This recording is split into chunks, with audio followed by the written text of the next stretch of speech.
My name is Dr. Tourettes, here to advise you on the Tourette syndrome and what it does to the nervous system. Tourette's is a disease caused from a neurological disorder which sends involuntary electronic waves to muscles in which you didn't move. Tourette's is usually found in the genes and is primarily hereditary, but in rare cases can occur in a family who has never experienced this type of disease. There is only one symptom of Tourette's: tics. These tics are known as motor tics because they control the motor nerve, which controls the muscle.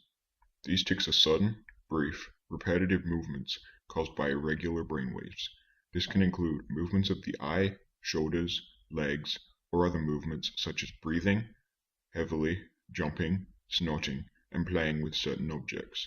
This syndrome can be suppressed by certain antibiotics, but only in extreme cases and rarely. Tourette syndrome affects a lot of the body, but it doesn't affect the nervous system in basic cases, but in large cases it may weaken the nervous system very little. The syndrome primarily affects the brain, which is connected to the nervous system, but the nervous system is primarily unaffected. The only effect in minor cases is the constant electronic waves traveling through to cause the involuntary movements, which does not weaken or affect the nerves in any way. There aren't any known cures or medication for basic Tourette's, as it varies between those with the syndrome.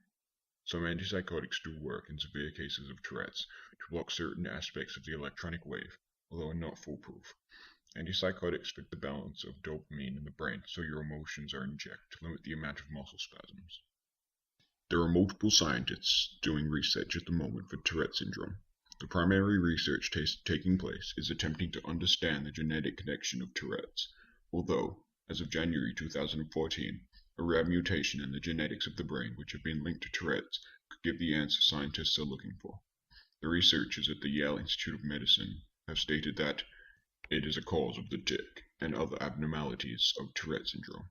There is currently research for depressing the syndrome with help from current antibiotics such as ADHD and schizophrenia, loss of personality, and social confidence. This is the primary information of Tourette's that you will need to know, but for more information visit www.tourette.org.au.